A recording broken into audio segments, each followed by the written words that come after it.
Right now, somewhere in the Persian Gulf, a tanker the length of 4 football fields is moving slowly toward a gap in the coastline. It is carrying approximately 2 million barrels of crude oil. It has no alternative route, and within the next few hours it will pass through a corridor of water less than 30 kilometers wide, a passage so narrow that the ships moving in opposite directions can see each other clearly from the deck. This happens roughly 17 times a day in both directions without announcement and without ceremony. 17 million barrels of crude oil every single day through a single channel that most people could not find on a map. That is approximately 1 in every 5 barrels of oil consumed anywhere on Earth, all of it moving through one opening. This is the Strait of Hormuz, and what makes it remarkable is not the volume of oil that passes through it. It is what happens to global energy prices the moment anything threatens to slow that flow. Even briefly, even partially, even as a distant possibility. To understand why, you have to start with geography. And the geography here is unusually unforgiving. The Persian Gulf is not a stretch of open ocean, it is a closed basin, a dead-end sea with a single exit point. Every barrel of oil produced in Saudi Arabia, the United Arab Emirates, Kuwait, Iraq, and Iran must travel through that exit before it can reach the world. There is no second route, there is no parallel system, there is no bypass capable of absorbing meaningful volume at comparable scale. The geometry is, in the most literal sense, a funnel. At the strait's narrowest navigable passage, the outbound shipping lane runs roughly 3 kilometers wide. The inbound lane runs roughly 3 kilometers wide. A buffer zone of approximately 2 kilometers separates them. Through that combined corridor of less than 30 kilometers, fully loaded tankers pass in both directions every single day, carrying crude oil toward refineries in China, Japan, South Korea, India, and Europe. That kind of concentration does not exist anywhere else in the global energy system at this scale. The Strait of Malacca handles container traffic. The Suez Canal handles mixed cargo. The Bab el-Mandeb connects the Red Sea to the Gulf of Aden. All of them are critical nodes in global trade. But none of them carries the same proportion of the world's oil supply through a channel with no credible alternative route at comparable volume. But here is what that comparison actually means in practice.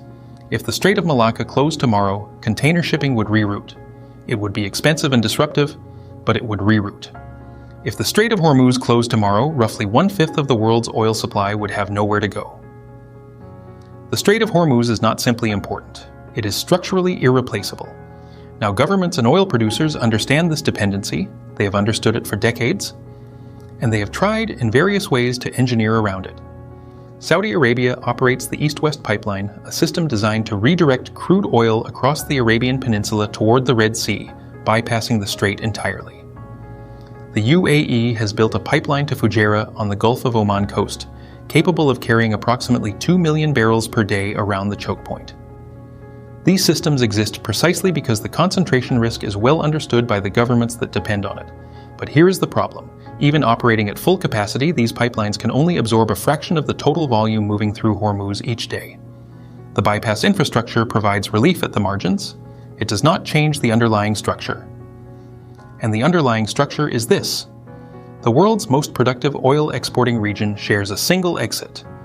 Neither the producers shipping outward nor the consumers receiving inward control the environment through which the flow must pass. And both sides have built their entire economic planning around one assumption, that the corridor stays open. In normal conditions, that assumption is invisible. The strait functions so reliably that it disappears from awareness entirely. Refineries in South Korea schedule production runs months in advance based on expected crude arrival windows. Airlines price long-term fuel contracts based on stable projections of supply continuity. Power grids across Europe adjust their fuel procurement based on forward pricing that assumes the oil keeps moving on schedule. Think about what that actually means. A power plant in Germany is making financial decisions today based on the assumption that a tanker will successfully pass through 30 kilometers of water in the Persian Gulf 3 months from now. That assumption is so stable, so consistently reliable, that nobody in that planning process thinks about it at all. The entire downstream architecture of the global energy system rests on top of that single assumption. The oil moves. The corridor stays open. Everything downstream calculates accordingly. So far, we have seen what the strait is, why nothing else can replace it, and how deeply the global economy has embedded itself into that dependency. The next question is more unsettling. What actually happens when that assumption comes under pressure, even slightly? The answer begins not with a physical shutdown, but with something far more subtle. Oil markets operate on expectations. Traders, refiners, and risk managers do not wait for a disruption to materialize before they respond. They reprice the moment uncertainty increases. Watch what happens when a naval incident occurs in the strait. Within hours, insurance premiums on tanker voyages through the region rise. When insurance costs rise, shipping rates follow. When shipping rates rise, the landed cost of crude at every connected refinery increases. That price signal moves through energy futures markets within minutes, and from there into transportation costs, manufacturing input costs, and ultimately consumer prices across multiple continents. The chain reaction does not require a physical shutdown. It only requires doubt. This is what distinguishes a choke point from an ordinary supply disruption. A factory closing in one country affects that country's output. A disruption signal at a choke point affects the pricing assumptions of the entire connected system simultaneously, regardless of where individual buyers and sellers are physically located. The mechanism is not physical, it is psychological, and it operates at the speed of financial markets. This is also why the naval presence in the region is itself a form of economic infrastructure, one that rarely appears on any balance sheet, but whose value is very real. Warships from the United States, the United Kingdom, and allied nations patrol these waters continuously. Not because conflict is constant, but because the cost of uncertainty is already significant enough that the visible presence of stability carries measurable economic value. The patrol routes, the escort operations, the continuous surveillance, all of it functions as a mechanism for keeping insurance premiums lower, shipping schedules predictable, and energy futures stable. The military presence in the Strait of Hormuz is not separate from the global energy economy. It is one of the hidden operating costs embedded inside it, paid in defense budgets rather than freight invoices, but present in the system nonetheless. And once you see it that way, something else becomes visible. The countries patrolling these waters are not doing so purely out of strategic generosity. They are subsidizing the stability of a global energy system that their own economies depend on. The patrol is, in a very real sense, an investment. In predictability, in pricing stability, and in the continued functioning of supply chains that connect their own manufacturers to global markets. We tend to think of energy markets as financial systems, abstract, screen-based, driven by algorithms and macroeconomic signals. But underneath the trading floors, the futures contracts, and the pricing models is something far more physical. A narrow body of water.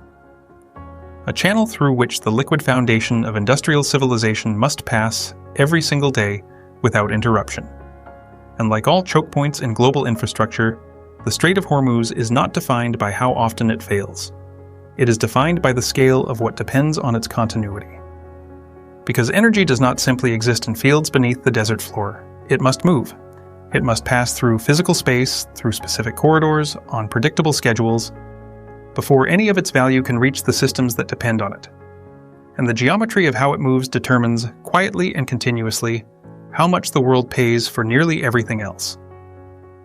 The strait is not just a passage. It is the point where geography becomes economics, and where 30 kilometers of water becomes, in practical terms, the hidden pressure valve of the modern world.